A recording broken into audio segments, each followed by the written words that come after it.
एक और वीडियो में आप सभी प्रतियोगियों का हार्दिक स्वागत है। करंट एजुकेशन सिनेरियो के अंतर्गत आज हम लोग विभिन्न सरकारी योजनाओं के बारे में जानकारी प्राप्त करेंगे। तो आइए सबसे पहले हम देखते हैं मध्याह्न भोजन योजना, mid day meal short form जिसको एमडीएम कहते हैं। यह जो योजना है वह केंद्र सरकार की योजना है। इसकी शुरुआत 15 अगस्त 1995 को की गई। और जैसा कि आप सभी जानते हैं कि जो शिक्षा थी पहले वो राज्य सूची का विषय था, लेकिन 42वें संविधान संशोधन 1976 द्वारा इसको समवर्ती सूची में डाल दिया गया। इसके कारण इसकी जो भार व्यय है, खर्च होता है, कई सारी सरकारी योजनाओं जो केंद्र और राज्य सरकारों के संयुक्त प्रयासों से संचालित होते हैं। तो मध्याह्न भोजन योजना भी केंद्र सरकार की योजना है और ये केंद्र और राज्य दोनों मिल के इसको लागू करते हैं, जिसके अंतर्गत यह प्रावधान किया गया कि नहीं, right to education act RT 2009 जो लागू किया गया था उसके अंतर्गत ये था कि नहीं, 6 से 14 वर्ष के बच्चों को निःशुल्क और अनिवार्य शिक्षा प्रदान करना यह राज्य का दायित्व है। और वह संविधान के 21 क के अंतर्गत उसको फंडामेंटल राइट, मूलभूत अधिकार भी बना दिया गया। तो जब हम शिक्षा के निःशुल्क की बात करते हैं, इसका मतलब बच्चों को खाना, ड्रेस, किताबें और विद्यालय में किसी प्रकार का शुल्क न लिया जाना, ये सभी बातें समाहित होती हैं। और वो शिक्षा भी जो होती है वो गुणवत्तापूर्ण होनी चाहिए।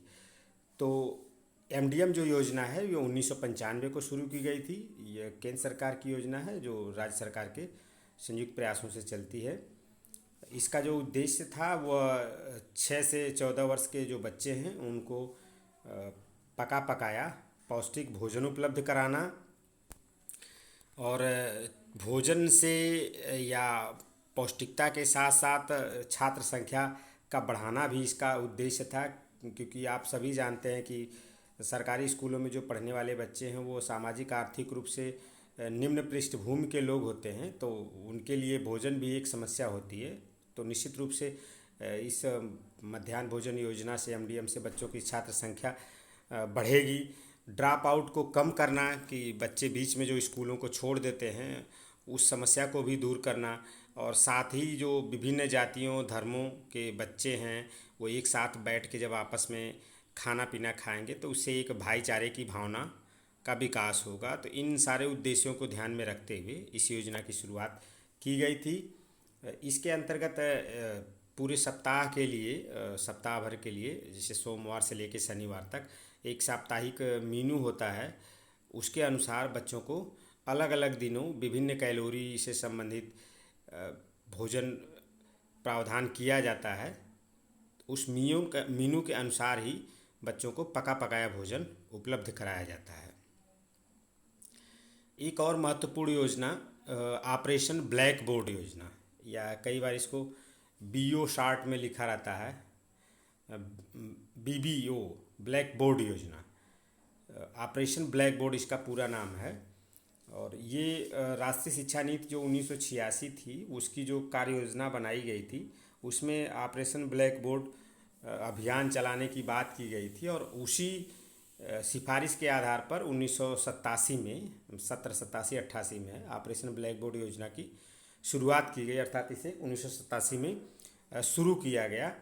और इसका शाब्दिक अर्थ बहुत ही आसानी से आप समझ सकते हैं कि ऑपरेशन ब्लैक बोर्ड जो है उसमें दो शब्द है, एक ऑपरेशन है और एक ब्लैक बोर्ड।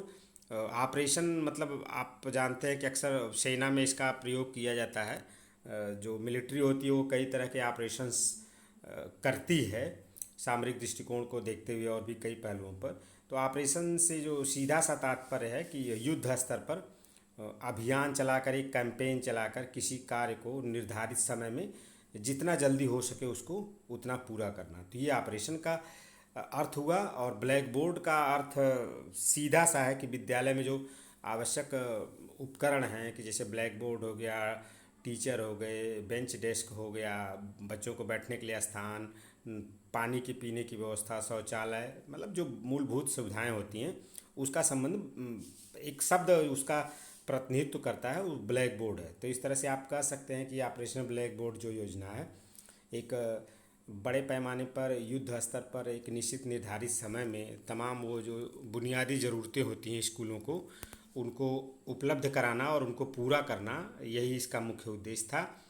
जिसमें कुछ एक दो बातें आप जानते रहिए।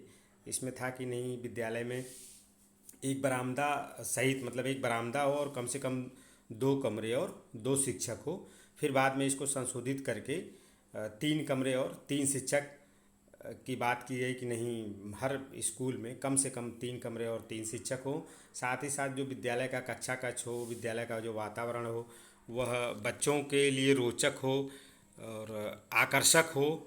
उसके साथ ही जो श्यामपट्ट फर्नीचर, पेयजल, कक्षा शिक्षण सामग्री जैसे विद्यालय की घंटी, चाक, खेल सामग्री और खिलौने, ये सभी उपकरण विद्यालय में हों ताकि पठन पाठन की प्रक्रिया प्रभावशाली तरीके से संपन्न हो सके। एक और बहुत महत्वपूर्ण योजना सर्व शिक्षा अभियान, यद्यपि अब इसका नाम बदल के समग्र शिक्षा कर दिया गया है, जिसमें कई सारी चीज़ों को एक साथ जोड़ के माध्यमिक शिक्षा, उच्च शिक्षा और बेसिक शिक्षा को जोड़ के समग्र शिक्षा की बात की गई है। तो सर्व शिक्षा अभियान SSA शॉर्ट फॉर्म इसका चलता है, SSA सर्व शिक्षा अभियान। ये जो प्रारंभिक शिक्षा है या प्राथमिक शिक्षा है, access to all, primary education for all, यानी हर बच्चे के लिए शिक्षा। यूनिवर्सलाइजेशन ऑफ प्राइमरी एजुकेशन, यानी सार्वभौमिकरण, कि कोई भी एक 6 से 14 वर्ष का बच्चा ऐसा न हो जो इस शिक्षा से वंचित हो जाए। इसको उद्देश्य में रखते हुए उत्तर प्रदेश सरकार ने 2001 में केंद्र सरकार के सहयोग से 16 जनपदों में SSA समग्र शिक्षा अभियान की शुरुआत की। फिर बाद में इसको पूरे प्रदेश में लागू कर दिया। इसका जो मुख्य उद्देश्य था वो ये था कि 2007 तक, जब ये शुरू की गई थी 2001 में, तो टारगेट रखा गया था कि नहीं, 2007 तक जो प्रारंभिक शिक्षा और तथा 2010 तक उच्च शिक्षा, उच्च प्राथमिक शिक्षा, मतलब प्राइमरी और अपर प्राइमरी शिक्षा के सार्वभौमिकरण के लक्ष्य को प्राप्त करना था। कि नहीं, 2007 तक कक्षा 1 से 5 तक और 2010 तक 1 से 8 तक ये सारे बच्चे जो 6 से 14 वर्ष साल के बीच के हैं, वो कोई ऐसा बच्चा ना हो जो छूट जाए। हर बच्चे को प्राथमिक शिक्षा प्राप्त हो जाए, कोई भी बच्चा इससे वंचित न होने पाए। एक और महत्वपूर्ण योजना थी जिला प्राथमिक शिक्षा कार्यक्रम, जिसको शॉर्ट में DPEP कहते हैं,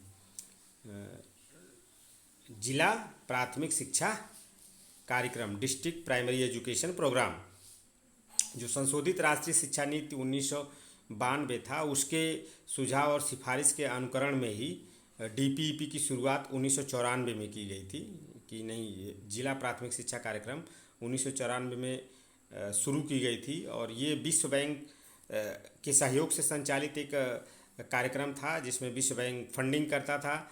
और इसका जो मुख्य उद्देश्य था वो ये था कि जो सभी बच्चे हैं उनको शिक्षा दिलाना, न सिर्फ शिक्षा दिलाना बल्कि उनको स्कूल में बनाए रखना, बीच में ड्रॉप आउट की जो दर है उसको ख़त्म करना, साथ ही शिक्षा के स्तर में सुधार करना, कि नाम मात्र की शिक्षा न देना बल्कि गुणवत्तापूर्ण शिक्षा देना।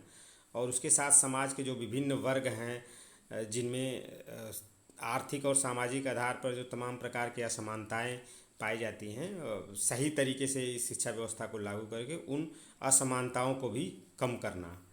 तो इसके ये सारे लक्ष्य उद्देश्य थे। और ये कार्यक्रम एक तरह से कह सकते हैं कि जनपद विशेष का कार्यक्रम था, डिस्ट्रिक्ट लेवल का कार्यक्रम था। और यह 3 चरणों में लागू किया गया था। पहला चरण इसका जो था 1992 में, और दूसरा चरण जनपदवार, उसमें कुछ प्रदेश और जनपदों को चयनित किया गया था। द्वितीय चरण 1997 में और तृतीय चरण जो था 2002 में लागू किया गया था। NPEGEL, national programme of education for girls at elementary level, एक और महत्वपूर्ण योजना है कि जिसका नाम है NPEGEL, national programme of education for girls at elementary level. Sarva Shiksha Abhiyan के ही अंतर्गत अलग से जो बालिकाएं हैं उनके लिए जो साधन विहीन हैं उनकी शिक्षा की योजना या उनको विशेष प्रावधान के तहत ये इसकी शुरुआत की गई थी। एक तरह से सर्व शिक्षा अभियान का ही एक अंग था। इसका मुख्य फोकस जो है वह साधन विहीन बालिकाओं के तरफ था। इसका जो मुख्य उद्देश्य था वो था कि समुदाय को बालिकाओं की शिक्षा के प्रति संवेदनशील बनाना, सेंसिटाइज करना कि नहीं, जितना अधिकार एक लड़के का है उतना ही अधिकार एक लड़की का भी है पढ़ने पर। तो इस तरह से एक जेंडर संवेदनशीलता अभिभावक और समुदाय के अंदर विकसित की जाए और उन्हें जागरूक बनाया जाए। और शिक्षा में जो लैंगिक अंतराल है कि नहीं, महिलाओं की साक्षरता कम है पुरुषों की ज़्यादा है, या ये सारी चीज़ें न हो, वो कम से कम हो। साथ ही जो बालिकाएं और तमाम कारणों से स्कूल को छोड़ देती हैं, शाला त्यागी जो बालिकाएं हैं, उनके लिए विशेष एक अभियान चलाया गया कि ग्रीष्मकालीन या गर्मी में शिविर चलाया जाए, जिसके माध्यम से जो पुनः मुख्य धारा की शिक्षा में वापस आ सकें। एक और योजना है कस्तूरबा गांधी बालिका विद्यालय, KGBV, कस्तूरबा गांधी बालिका विद्यालय। ये योजना जो है 2004 में शुरू की गई थी। इस योजना में मुख्य रूप से जो विद्यालय थे उसमें अनुसूचित जाति, अनुसूचित जनजाति, SC ST, OBC, other backward class या अन्य पिछड़ा वर्ग, अल्पसंख्यक, और साथ ही गरीबी रेखा से नीचे रहने वाले, वो किसी भी वर्ग के हों, परिवारों के ड्रॉप आउट यानी जो जिन्होंने बीच में स्कूली शिक्षा पूरी नहीं कर पाई, किन्हीं कारणों से छोड़ दिए हैं, और गैर नामांकित बालिकाओं अर्थात जो स्कूल कभी आए ही नहीं, नामांकन ही नहीं हुआ, उनको कक्षा 6 से 8 तक की आवासीय शिक्षा दी जाने की बात की गई थी कि नहीं, अब वो तमाम तरह की सुविधाएं उनको खाने पीने रहने की दी जाएगी। 6 से 8 तक की उनकी आवासीय जैसे स्कूल होते हैं जहां अध्यापक और बच्चे दोनों रहते हैं, रह के पढ़ाई करते हैं, उसका लक्ष्य रखा गया था। इसका जो मुख्य उद्देश्य था वो बालक बालिकाओं के प्रति जो है समदृष्टि विकसित करना था कि नहीं इस तरह का भेदभाव न करें, और बालिकाओं के सार्वभौम नामांकन व ठहराव को सुनिश्चित करना था। बालिकाओं को गुणवत्ता युक्त शिक्षा उपलब्ध कराने हेतु ही कस्तूरबा गांधी बालिका विद्यालय की स्थापना की गई थी, और ये विद्यालय आज भी चल रहे हैं। तो इस तरह से आज के इस वीडियो में इतना ही। मिलते हैं फिर एक और इंटरेस्टिंग वीडियो में। आप सभी का स्वागत है और धन्यवाद।